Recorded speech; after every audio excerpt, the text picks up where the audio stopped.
6장 20절부터 23절의 말씀을 제가 봉독하겠습니다. 너희가 죄의 종이 되었을 때는 의에 대하여 자유로웠느니라. 너희가 그때 무슨 열매를 얻었느냐? 이제는 너희가 그 일을 부끄러워하나니 이는 그 마지막이 사망임이라. 그러나 이제는 너희가 죄로부터 해방되고 하나님께 종이 되어 거룩함에 이르는 열매를 맺었으니 그 마지막은 영생이라. 죄의 삭은 사망이요 하나님의 은사는 그리스도 예수 우리 주 안에 있는 영생이니라. 아멘. 자, 오늘 본문을 관찰해 보겠습니다. 세 개 문단으로 나눌 수 있습니다.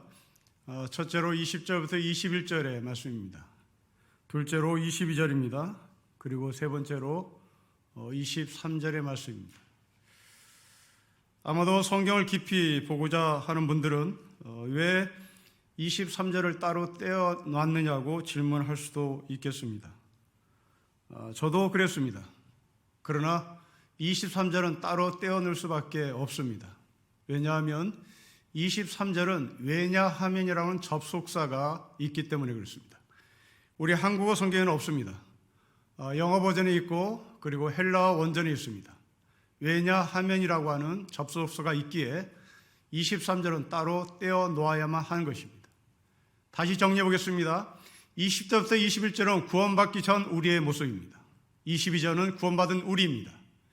23절은 그렇기 때문에 예수를 믿는 이유, 바로 영생이라고 하는 결론에 도달하는 겁니다. 자, 먼저 구원받기 전에 우리의 모습을 보겠습니다. 여러분 20절 말씀 보십시오. 너희가 죄의 종이 되었을 때에는 의에 대하여 자유로웠다고 말씀합니다. 예수 그리스도를 믿기 전에 우리의 신분은 죄의 종이었습니다. 죄의 종이었는가 아닌가 알 수 있는 방법은 내가 의에 대해서 자유로운가, 내가 의에 대해서 생각을 하고 있는가라고 하는 질문을 하고 여기에 답을 하면 될 것입니다. 사랑하는 성도 여러분, 여러분들은 의에 대해서 관심이 있습니까? 여러분들이 의에 대해서 관심이 있다면 여러분들은 구원받은 사람입니다. 여러분들이 의에 대해서 관심이 없다면 여러분들은 구원받기 전 죄의 종인 것을 증명하는 겁니다. 그래서 이 의라고 하는 것은 옳고 그름입니다. 정의가 아닙니다. 옳고 그름에 대한 관심이 있습니까? 그렇다면 여러분들은 하나님의 백성입니다. 옳고 그름에 대한 관심이 없습니까? 여러분들은 죄의 종입니다. 이 시대를 보는 것 같습니다. 이 시대는 옳고 그름에 대한 관심이 없습니다. 이 시대는 나에게 유익이 있느냐에 관심이 있습니다. 성경은 의에 대해서 관심이 있냐고 묻습니다. 옳고 그름에 대한 관심이 있냐고 묻습니다. 어쩌면 이 세상에서의 이 의라는 단어는 백과사전에, 국어사전에만 있는 단어일 것 같습니다. 이 시대는 옳고 그름을 구분하고 싶은 마음이 애당초 없습니다. 나에게 유익이 되면 그것은 옳음입니다. 나에게 해가 되면 그것은 그름입니다. 이것이 이 시대의 죄의 종으로 사는 우리의 모습입니다. 우리 아이들은 대학 교육을 지금 90% 이상 받고 있습니다. 초엘리트들입니다. 어떤 세계 우리나라의 지식 수준을 올려놔도 결코 뒤지 않습니다. 아마 세계에서 1등일지도 모르겠습니다. 그러나 참담한 죄들은 차고 넘칩니다. 병원이 차고 넘칩니다. 그러나 그 안에 병자는 끊이없이 차고 넘칩니다. 병원이 많으면 많을수록 병자는 줄여야 되는 겁니다. 그러나 왜 병원이 많음에도 불구하고 병자는 차고 넘치는 것일까? 이것은 다 죄의 종의 결과이기 때문에 그렇습니다. 후한무치의 세상입니다. 유행을 따라가는 세상입니다. 옳고 그름이 아니라 나에게 유익이 되면 그것을 기꺼이 따라가는 것이 이 시대의 유행입니다. 물론 예수를 믿지 않는 사람들 가운데도 이렇게 후한무치한 삶을 살지 않고 옳고 그름의 삶을 살아가는 사람도 있습니다. 독재자들에 대한 분노도 그리고 저항하는 사람도 있습니다. 촛불을 드는 사람도 있습니다. 온라인에 대해서 거부하는 목사님도 계십니다. 그들은 성도들과 함께 얼굴을 보며 예배를 드리고 싶은 마음이 간절하기 때문에 그렇습니다. 어쩌면 그들은 의로운 사람일지도 모릅니다. 그러나 성경은 분명히 구별합니다. 로마서 10장에 사도 바울은 이 의에 대해서 둘로 나눕니다. 하나는 하나님을 향한 의냐 아니면 자기의 의냐라고 묻습니다. 여러분, 열심이 다가 아니란 말입니다. 하나님께 대한 열심인지 자기에 대한 열심인지를 구분하라는 말입니다. 옳고 그름을 주장하고 촛불을 든 사람들 가운데 하나님을 향한 의가 있고, 그리고 자기의 의를 드러내기 위한 촛불을 든 사람도 있습니다. 자기의 의를 드러내기 위한 촛불을 든 사람들은 정권에 대한 이익을 자기의 것으로 만들고 싶은 사람일 것입니다. 그러나 진정한 이 나라의 건강성, 진정한 이 나라의 올바름을 외치기 위하여 촛불을 든 사람도 있습니다. 똑같이 촛불을 들었으나 똑같이 저항을 하지만 어떤 누구는 자기의 의를 위하여 촛불을 든 사람이 있습니다. 공의와 대의를 위하여 촛불을 든 사람도 있습니다. 열왕기상 22장에 보면 이스라엘이 아람 군대와 싸우는 일촉즉발의 현실에 맞닥뜨렸습니다. 북이스라엘은 힘이 없었습니다.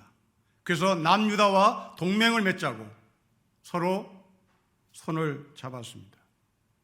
이때 이 남유다 왕이 자신이 없었던지 북이스라엘 아합 왕에게 선지자에게 좀 조언 좀 구해다오, 선지자에게 좀 묻게 해다오, 선지자가 하나님의 음성을 듣고 어떤 말씀이 왔는지 그에 따라서 우리가 아람과 전쟁을 치르자라고 제안을 합니다. 그러자 당시 왕이었던 북이스라엘의 아합 왕이 한 말은 대단히 충격적입니다. 제가 본문을 그대로 옮겨봤습니다. 이스라엘 왕이 남유다 여호사밧 왕에게 이르되 아직도 이물라의 아들 미가야가 한 사람이 있으니 그런 말미암아 여호와께 물을 수 있으나 그 미가야는 내게 대하여 길한 일은 예언하지 않고 흉한 일만 예언하기로 내가 그를 미워합니다. 이 말을 풀면 지금 전쟁이 일어나는 일촉즉발의 현장에서 남유다 왕이 북이스라엘 아합 왕에게 묻는 겁니다. 당신 선지자가 있으니 그 당신 선지자에게 좀 물어보십시오. 하나님의 말씀이 어떤 것인지 물어보십시오. 전쟁을 치를 것인지 말 것인지를 좀 물어봐달라고 부탁하십시오. 그러자 이 아합이 말한 겁니다. 내 안에 내 궁중에 미가야라는 선지자가 있는데 이 미가야라는 선지자가 말을 안 들어. 나한테 좋은 말을 안 해줘. 늘 가시 섞인 말만 해줘. 그래서 내가 그를 미워해. 그래서 나는 그 사람에게 하나님의 말씀을 듣고 싶지 않아. 분명히 그 결과는 전쟁을 하지 말라고 말할 거야. 전쟁을 하면 진다고 말할 거야. 그러니 나는 묻기도 싫어. 이 말입니다. 이 이야기가 어떻게 새가 갔는지 이 미가의 선배 시드기야라는 선지자가 미가야를 찾아갑니다. 그리고 대짜고짜로 뺨따기를 때립니다. 뺨따기를 때리며 하는 말입니다. 하나님의 영이 나를 떠나서 너에게 말씀하시더냐? 여러분, 후배 선지자가 아합에게 하나님의 말씀을 분명히 직설하고 하나님의 말씀을 직언했음에도 불구하고 이 선배 시드기야 선지자가 네가 어떻게 내 앞에서 뺨따기를 올려버리죠. 어용예언자, 참된 예언자의 차이입니다. 뺨따기를 맞은 이 미가야는 외칩니다. 내 백성을 유혹하는 선지자는 입에 무언가를 물려주면 평강을 외치나 그 입에 무엇을 채워주지 아니하면 전쟁을 준비한다고 말합니다. 여러분, 이것이 자기의 의입니다. 이것이 죄의 종입니다. 결국 자기의 호구지책을 위하여 하나님의 말씀을 요리하는 겁니다. 여러분, 이 시대의 목사일지도 모르겠습니다. 이 목사가 직업으로 전락한 한국교회 모습, 새끼 밥을 위하여 하나님의 말씀을 변질시킵니다. 하나님의 말씀에 조미료를 탑니다. 하나님의 말씀에 세상의 것들을 버무려 맛있게 요리처럼 내어놓습니다. 결국 죄의 종이라는 말은 내 중심으로 세상을 본단 말입니다. 내 유익의 관점에서 하나님의 말씀을 본다라는 말입니다. 아집이 강한 사람입니다. 배려보다는 배타적입니다. 이런 사람은 남을 의식하지 않습니다. 하나님도 의식하지 않습니다. 이런 사람을 만나면 참 고통스럽습니다. 자신이 하는 모든 일들은 옳다고 생각하기 때문에 그렇습니다. 신약 성경에는 성전에 기도로 올라간 바리새인이 바로 이 사람이었습니다. 세리의 기도를 받지 않을 것이라고 자기가 스스로 진단하고 자기의 기도만을 받기를 원하는 그 바리새인의 기도는 철저히 죄의 종의 전형적인 모습입니다. 이런 사람은 열매를 맺지 못합니다. 여러분 21절 보십시오. 우리 21절의 말씀을 같이 읽어보겠습니다. 시작. 너희가 그때에 무슨 열매를 얻었느냐? 이제는 너희가 그 일을 부끄러워하나니 이는 그 마지막이 사망입니다. 여러분 왜 열매를 맺지 못합니까? 왜 이런 사람은 열매를 맺을 수 없습니까? 열매를 맺지 못한다는 말은 그 열매를 맺어야 할 가지가 줄기에서 떨어져 나갔다는 말입니다. 여러분 줄기는 하나님입니다. 열매를 맺어야 할 가지는 우리입니다. 우리가 열매를 맺지 못했다는 것은 줄기인 하나님과 분리가 되었다는 말입니다. 여러분 아담과 하와가 죄를 짓고 나서 만들어 입은 무화과나무의 옷을 보십시오. 그 무화과나무로 잎을 가지고 치마를 옷을 만들어 입은 그 무화과잎은 무화과라는 나무 줄기에서 떨어져 나간 것입니다. 그 떨어져 나갔기에 그 이파리는 그 잎으로 만든 옷은 시간이 가면 갈수록 메말라 사라지게 되어 있습니다. 가지의 문제가 아니라 줄기의 문제입니다. 가지가 줄기에 붙어 있느냐 말입니다. 마태복음에 보면 데가볼리 지역에 귀신 들린 사람의 이야기가 나옵니다. 예수님은 이 귀신을 돼지떼개로 내던집니다. 이때 귀신이 돼지떼개로 들어가며 예수께 묻는 말이 있습니다. 하나님 아들이여, 당신이 우리와 무슨 상관이 있습니까? 그러며 돼지떼개로 이 귀신은 들어갑니다. 사건은 여기서 끝날 것 같습니다. 그런데 사건은 여기서 끝나지 않습니다. 데가볼리 지역 사람들은 집단 항명을 합니다. 예수님께 찾아가, 아니 예수님께 찾아가는 것 아닙니다. 예수님께 몰려가 데가볼리 지역의 모든 사람들이 예수를 그 지역에서 추방시킵니다. 여러분, 유대인들은 돼지고기를 먹지 않습니다. 그런데 유대인들이 사는 지역에 돼지 농장이 있습니다.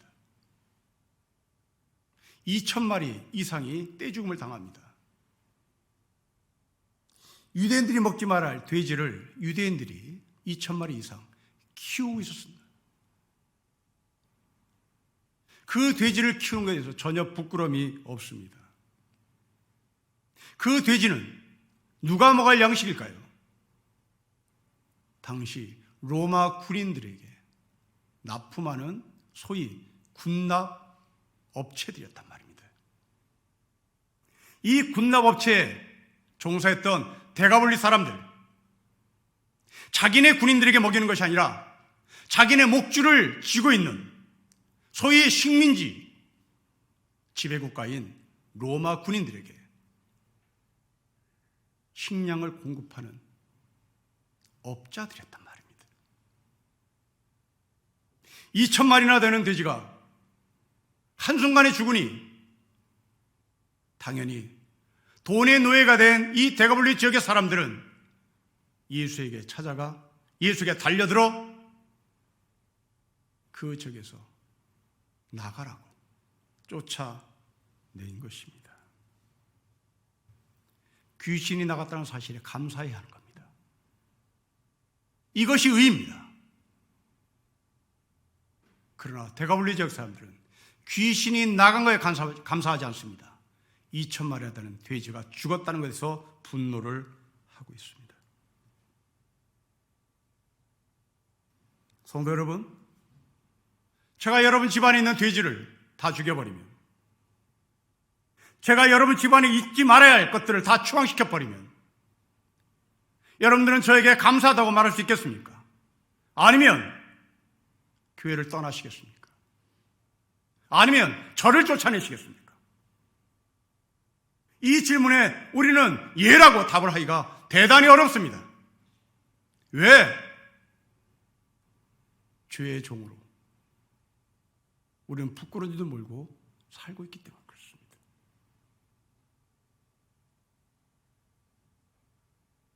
함석헌 선생이 거리를 걷는 사람들의 얼굴을 보면서 탄식하며 남긴 글이 있습니다. 영웅심에 들뜬 청년, 욕심에 잔주름이 잡힌 노인, 실망한 얼굴, 학대받아 쭈그러진 얼굴, 학대하느라 독살이 박힌 얼굴, 그 많은 얼굴들 속에 참 아름다운 얼굴은 하나도 없구나. 왜? 줄기에서 떨어져 나간 가지이기 때문에 그런 것이죠. 우리는 가지입니다. 우리가 줄기가 되려고 할 때 우리 얼굴은 찌그러집니다. 우리가 줄기가 되어야 할 때 우리는 분노합니다. 그 줄기에 붙어있는 가지가 될 때, 그 줄기가 하나님으로서 그 하나님 앞에 붙어있는 가지가 될 때 우리는 비로소 생명수를 빨아올리는 것이고 하나님의 마음과 하나님의 얼굴과 하나님의 삶을 살아가는 것입니다. 유대인들은 절기 때마다 축제를 벌입니다. 축제 때 부유한 집안의 딸들은 가난한 사람들에게 옷을 빌려서 입고 나온다는 관례가 있습니다. 옷차림에서 차별을 느끼지 못하게 하기 위함입니다.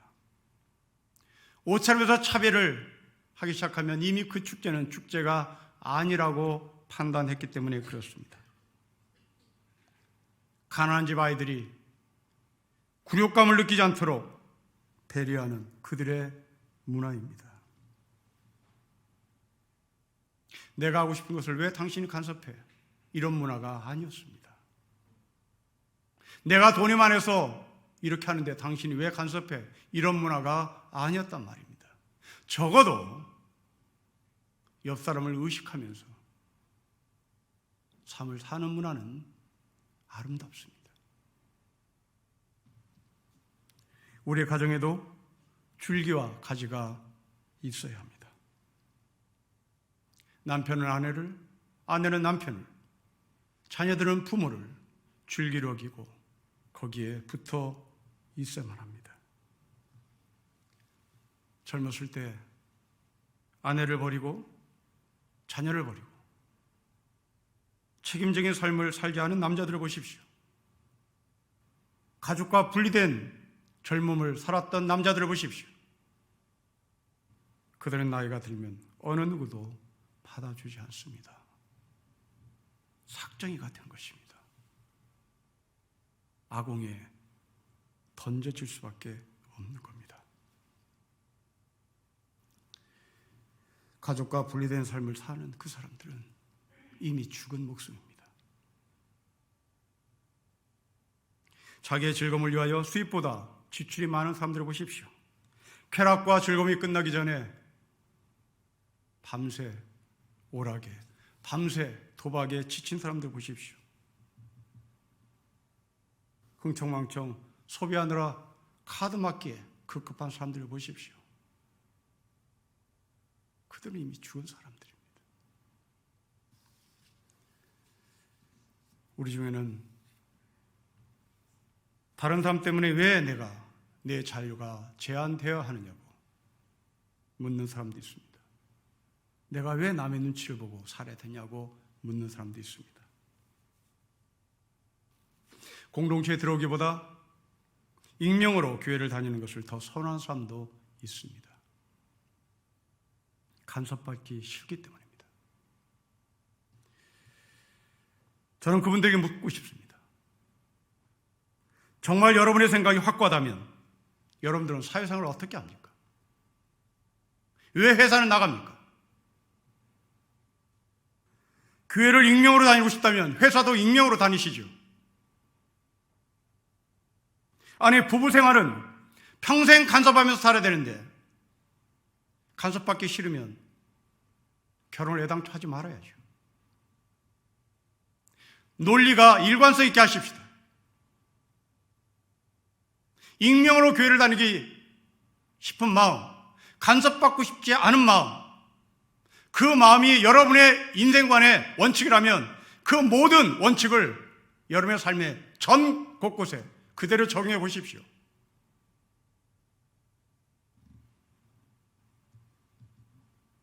오늘 본문 말씀을 기억하십시다. 줄기에서 떨어져간 가지, 그것은 마름입니다. 마른 가지는 아궁이에 던질 삭정에 불과합니다. 남편에게 붙어 있으십시오.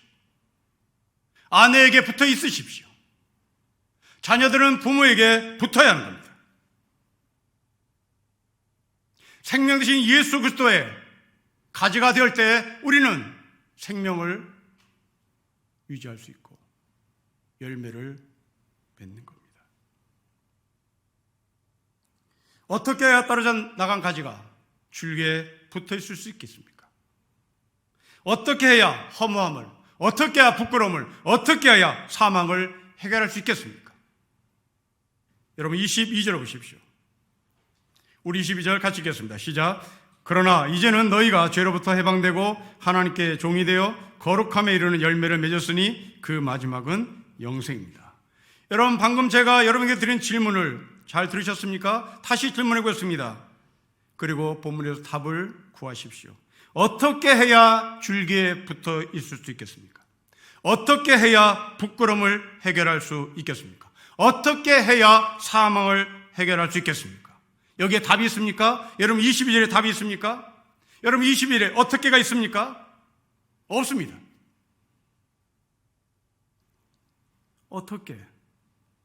어떻게 문제를 해결해야 합니까? 그럼 답이 있어야 되는 겁니다.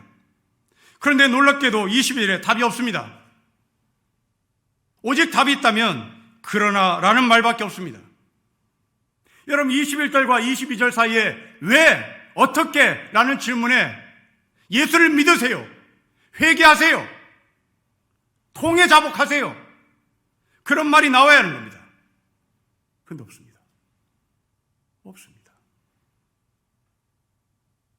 이런 부끄러움을 해결하기 위해서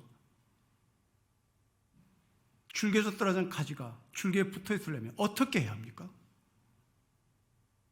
예수를 믿어야 하는 겁니다. 어떻게 해야 합니까? 회개해야 하는 겁니다. 어떻게 해야 합니까? 하나님 앞에 무릎 꿇고 통해 자복을 해야 하는 겁니다. 그런데 없습니다. 있다면 그러나만 있습니다. 21절처럼 살고 있었는데 갑자기 그러나 하고 우리를 뒤집습니다. 여러분, 이 20절과 21절의 상관관계 속에 하나님은 바울을 통하여 우리에게 던지올 메시지는 무엇입니까? 은혜입니다. 예수를 믿으라는 권면도 없습니다. 회개하라는 권면도 없습니다. 그냥 나도 모르게 뒤집힌 겁니다. 바울은 예수를 믿는 것 이전에 하나님의 은혜를 우리에게 말하고 싶은 것입니다. 하나님의 은혜로 부끄러움의 삶을 살았던 우리에게, 사망의 삶을 살고 있었던 우리에게 생명을 주신 하나님의 은총이었다는 것을 보여주신 겁니다. 사랑하는 성도 여러분, 여러분에게 이 그러나가 있습니까? 여러분에게 부끄러움과 사망에서 해방되는 기쁨과 영생이 있습니까? 안타깝게도 한국교회는 이것이 거의 없습니다. 한국교회 말하는 그러나는 예수를 믿고 났더니 우리 집이 팔자가 폈네, 예수 믿고 났더니 내 자식이 대학을 합격했냅니다, 뭐 이것밖에 없습니다. 내가 예수를 믿게 된 하나님의 은총으로 말미암아 사망에서 생명이 있었습니다 라는 말을 거의 안 합니다. 우리가 예수를 믿는 목적은 그러나가 분명히 있긴 한데 이 그러나는 보네파가 말한 것처럼 값싼 은혜밖에 없습니다. 병이 나았다는 거죠. 전세방에서 아파트를 샀다는 거죠. 팔자가 피고 생활이 폈다고 말하는 이유에는 없습니다. 우리가 이런 값싼 은혜를 구하는 이유는 죽어본 경험이 없기 때문입니다. 하나님 앞에 영적 파산 선고를 당해본 적이 없기 때문입니다. 내 영혼에 대한 비참 때문에 통곡해 본 적이 없습니다. 내 남편 부도난 것 때문에 통곡을 해봐도, 내 자식 대학 합격에 실패한 것 때문에 통곡을 해봐도, 내 영혼이 지옥 갈 것 때문에 애통해 본 적은 없습니다. 그러기에 우리는 사망에서 생명으로 옮겼다는 이 사실이 구구절절하게 나의 삶으로 느껴오지 않는 겁니다. 값싼 은혜를 구하는 사람은 기원전과 기원후를 소문자 BC와 AD로 나눌 것 같습니다. 그러나 여러분, 예수 그리스도가 이 땅에 오시면서 시간의 축은 완전히 바뀌며 AD와 BC를 쓸 때마다 결코 소문자를 쓰지 않습니다. 반드시 대문자를 씁니다. 반드시 대문자 AD, 반드시 대문자 BC를 씁니다. 왜? 엄청난 하나님의 은혜가 이 시간의 축을 바꿨다는 얘기입니다. 성도 여러분, 여러분의 인생의 축은 이 그러나로 말미암아 소문자 AD, BC를 씁니까? 대문자 AD, BC를 씁니까? 정말 여러분들은 하나님 앞에 영적 파산 선고를 당해본 경험이 있습니까? 어떻게 할지 모를 때, 예수라는 예자도 모를 때, 우리가 하나님을 찾는다는 근거도 모를 때, 그러나 갑자기 하나님께서 찾아오셔서 나를 뒤집어 놨습니까? 그 애통함이 복이 될 줄 몰랐던 우리가 그것이 복이라는 사실을 알게 되었습니까? 이것이 바로 여러분의 삶을 뒤집어 놓은 큰 은혜인 것입니다.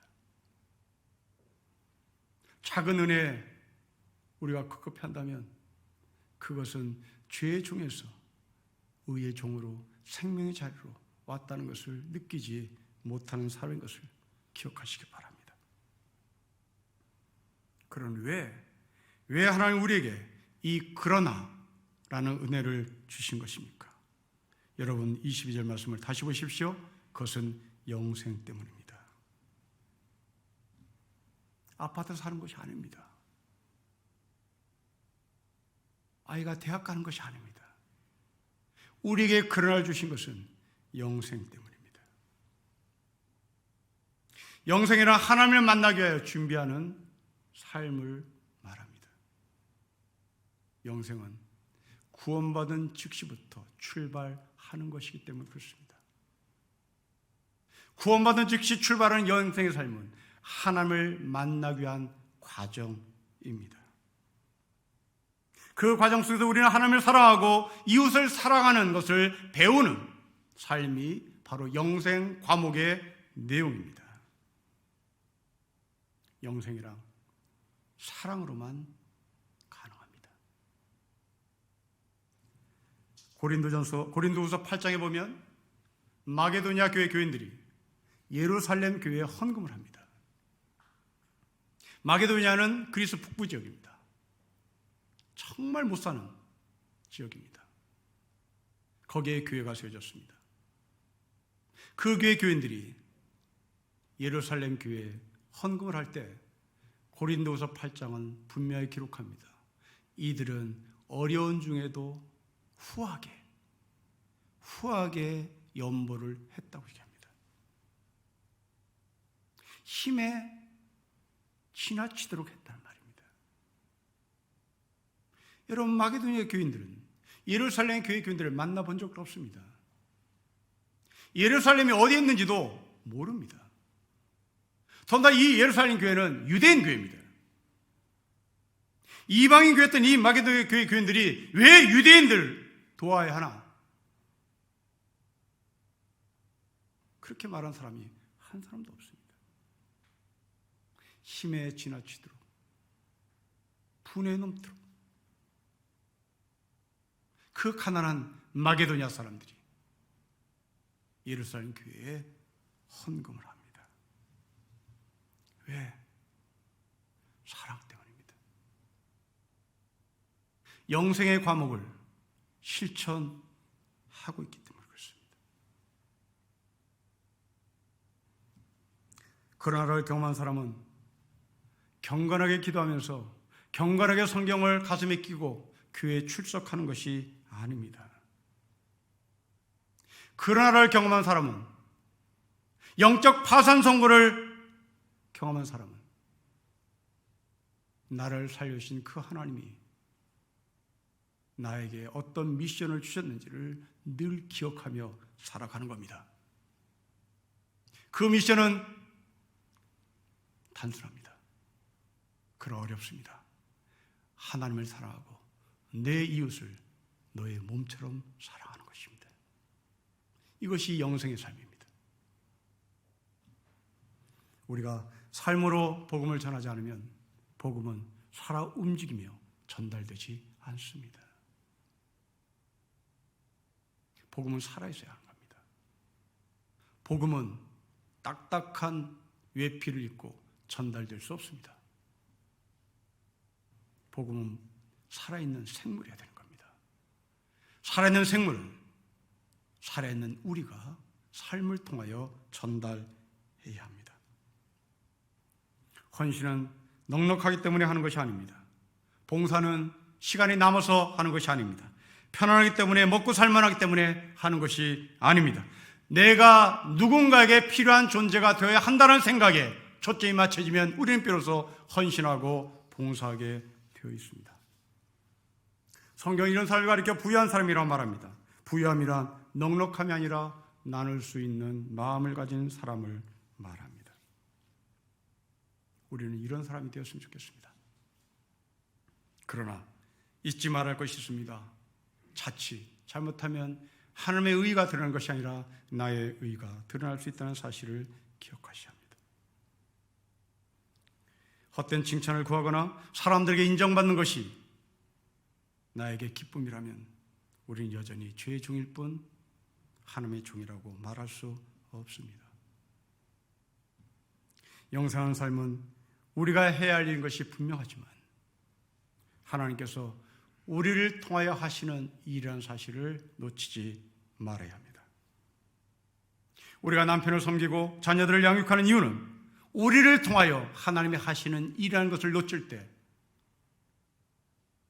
서운함이 남편과 아내의 사이를 갈라놓습니다. 나의 의가 드러나는 것이 아니라 하나님의 의가 드러나는 헌신, 영생의 삶을 사시길 바랍니다. 만일 이 사역을 하지 않으면 어떻게 됩니까? 왜 우리는 하나님의 말씀에 순종해야 합니까? 여러분 23절 말씀을 다시 보십시오. 우리 같이 읽겠습니다. 시작. 죄의 삭스는 사망이요 하나님의 은사는 그리스도 예수 우리 주 안에 있는 영생입니다. 여러분, 이 말씀은 여러분에게 겁을 주는 말씀이 아닙니다. 만약 우리가 이 말씀을 부담스럽게 읽었다면 여러분들은 산수를 못하는 초등학교 학생입니다. 여러분 다시 23절을 읽어보십시오. 여러분 눈에 사망과 생명이라는 단어가 들어온다면 여러분들은 초등학교 산수의 위치에 서 있는 사람입니다. 만약 여러분들이 사망과 생명이라 삭과 은사라는 단어가 올라온다면, 이 삭과 은사라는 단어가 여러분 눈에 들어온다면 여러분들은 방정식을 푸는, 미적분을 푸는 고등학교 수준까지 올라온 것입니다. 여러분, 유진 피터스는 메시지 성경에서 이 삭을 펜션이라는 단어로 번역합니다. 연금이라고 번역하고 있단 말입니다. 자, 여러분, 여러분이 받으신 연금은 무엇을 위한 용도입니까? 여러분, 국민연금 무엇을 위한 연금입니까? 여러분, 노후연금 무엇을 위한 연금입니까? 네, 여러 가지 이유를 대지만 마지막 결론은 죽기 위함인 겁니다. 우리가 연금을 붓고 그 연금을 타는 목적은 죽기 위한 겁니다. 우리는 이 세상에 그 연금을 타기 위하여 평생을 일을 하는 겁니다. 그리고 평생 일을 하고 연금을 받고 죽습니다. 놀랍게도 이 윌리엄 피터스는 이 삭스를 펜션, 연금이라 번역한 데 대해서 저는 영적인 통찰력에 존경을 표현합니다. 하지만 하나님의 사람은 연금을 받지 않습니다. 하나님의 사람은 은사를 받습니다. 여러분, 은사는 연금을 들어야만 얻는 것이 아닙니다.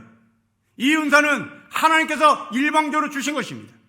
여러분들이 보험을 들지 않아도, 여러분들이 국민연금을 들지 않아도, 여러분들이 보험에 대한 연금을 들지 않아도 하나님은 우리에게 주시는 것이 은사입니다.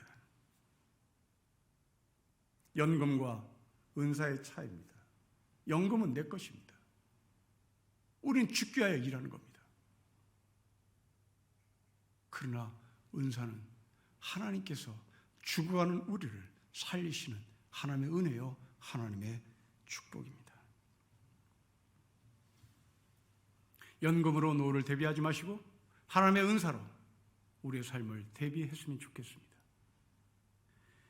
오병이의 기적사건을 기억해 보십시오. 거기에 있는 수많은 사람들은 연금이 없었던 사람입니다. 그들은 연금도 없을 뿐만 아니라 하루 한 끼를 먹을 수 있는 힘조차도 없었던 사람입니다. 그런데 예수님은 그들에게 은사를 베푸십니다. 밥을 먹입니다. 요한복음 4장에 나온 수가성 여인을 보십시오. 그 수가성 여인에게 펜션은 물동이었습니다. 그 수가성 여인에게 삶의 도구는 물항아리였습니다. 그러나 생수를 주시겠다고 말씀하신 예수 그리스도의 말씀을 듣고 그 여인은 펜션인 물항아리를 깨트려 버립니다. 연금을 깨요. 그리고 외칩니다. 죽기 위하여 살기를 원하는 우리 동네 여러분, 나는 드디어 그리스도를 만났습니다. 나는 생수를 얻었습니다.